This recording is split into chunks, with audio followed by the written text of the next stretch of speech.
ನಮಸ್ಕಾರ ವಿದ್ಯಾರ್ಥಿಗಳೇ, ನಮ್ಮ ಚಾನಲ್ಗೆ ಸ್ವಾಗತ. ಇವತ್ತು ಸೆಕೆಂಡ್ PUC ರಿಸಲ್ಟ್ ಅನೌನ್ಸ್ಮೆಂಟ್ ಆಗುತ್ತೆ.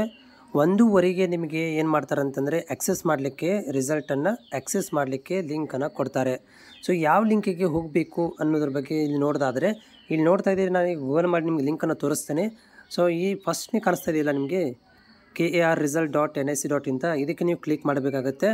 ಇಲ್ಲಪ್ಪ ಅಂದರೆ ಡೈರೆಕ್ಟ್ ಲಿಂಕ್ ಕೊಟ್ಟಿರ್ತೀನಿ. ಸದ್ಯಕ್ಕೆ ನೋಡಿ ಈ ರೀತಿಯಾಗಿ ಎರರ್ ಬರ್ತಾ ಇದೆ. ಬಿಕಾಸ್ ಆಫ್ ಇವಾಗ ಅದನ್ನು ರಿಸಲ್ಟನ್ನು ಬ್ಲಾಕ್ ಮಾಡಿದ್ದಾರೆ. ಯಾವಾಗ ಈ ಸುದ್ದಿಗೋಷ್ಠಿ ಆಗುತ್ತೆ ಆವಾಗ ಈ ಲಿಂಕನ್ನು ಓಪನ್ ಮಾಡ್ತಾರೆ. ಸೊ ಈ ರಿಸಲ್ಟನ್ನು ಕೂಡ ನಾನು ನಿಮಗೆ ಡಿಸ್ಕ್ರಿಪ್ಷನ್ ಒಳಗಡೆ ಕೊಟ್ಟಿರ್ತೇನೆ. ಡೈರೆಕ್ಟ್ಲಿ ಕ್ಲಿಕ್ ಮಾಡ್ಕೊಂಡು ನೀವೇನು ಮಾಡ್ಬೋದು ಅಂದರೆ ಈ ಒಂದು ರಿಸಲ್ಟ್ ಲಿಂಕನ್ನು ನೋಡ್ಬೋದು. ಇದು 1:15ಗೆ ಓಪನ್ ಆಗುತ್ತೆ. ಇನ್ನೊಂದು ಲಿಂಕ್ ಇದೆ ನಿಮಗೆ. ನೀವು ಈ ಒಂದು ಗೌರ್ಮೆಂಟ್ ವೆಬ್ಸೈಟಲ್ಲಿ ಹೋಗಿ ಕೂಡ ನೀವೇನು ಮಾಡ್ಬೋದು ಅಂತಂದರೆ ರಿಸಲ್ಟನ್ನು ಆಕ್ಸೆಸ್ ಮಾಡ್ಕೊಳ್ಬೋದು. ಸೊ ಇಲ್ಲಿ ನಿಮಗೆ ರಿಸಲ್ಟ್ ಆಕ್ಸೆಸ್ ಮಾಡ್ಕೊಳ್ಳೋಕ್ಕೆ ಇಲ್ಲಿ ಏನಪ್ಪ ಅಂದರೆ ಲಿಂಕ್ ಓಪನ್ ಆಗುತ್ತೆ, ಇಲ್ಲ ಅಂತಿಲ್ಲ. ಆದರೆ ಇನ್ನೂ ಇದು ಅಪ್ಡೇಟ್ ಆಗಿಲ್ಲ. ಇಲ್ಲಿ ಕೂಡ ನಿಮಗೆ ಅಪ್ಡೇಟ್ ಆಗುತ್ತೆ. 2 ವೆಬ್ಸೈಟ್ಗಳನ್ನು ಅಟ್ ಎ ಟೈಮ್ ಲಿಂಕನ್ನು ಓಪನ್ ಮಾಡ್ತಾರೆ, ಅಂದರೆ ನಿಮಗೆ ಆಕ್ಸೆಸ್ ಮಾಡಲಿಕ್ಕೆ ಕೊಡ್ತಾರೆ.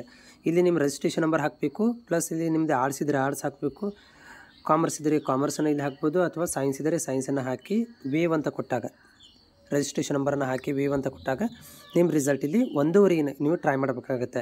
ಸೊ ನಾನು ಇದು ಲಿಂಕನ್ನು ಕೊಟ್ಟಿರ್ತೇನೆ ನಿಮಗೆ. ಈ ಲಿಂಕನ್ನು ಕೂಡ ಕೊಟ್ಟಿರ್ತೇನೆ. ಅದರ ಜೊತೆಗೆ ಇನ್ನೊಂದು 2 ಲಿಂಕ್ಗಳು ಇರ್ತವೆ. 2 ಲಿಂಕನ್ನು ಡಿಸ್ಕ್ರಿಪ್ಷನಲ್ಲಿ ಕೊಟ್ಟಿರ್ತೀನಿ. ಹೋಗಿ ನೀವು ರಿಸಲ್ಟ್ಗಳನ್ನ ನೋಡ್ಕೊಳ್ಬೋದು. ಬಟ್ ಸದ್ಯಕ್ಕಿಲ್ಲ. ಮಧ್ಯಾಹ್ನ 1:15 ನಂತರ ನಿಮಗೆ ರಿಸಲ್ಟ್ ಓಪನ್ ಆಗುತ್ತೆ. ಅಭ್ಯರ್ಥಿಗಳು ಅಥವಾ ನೀವು ರಿಸಲ್ಟ್ ನೋಡ್ಕೋಬೇಕಂದ್ರೂ ಕೂಡ ನನಗೆ ನೀವು ಕಾಮೆಂಟ್ಸನ್ನು ಮಾಡಿ.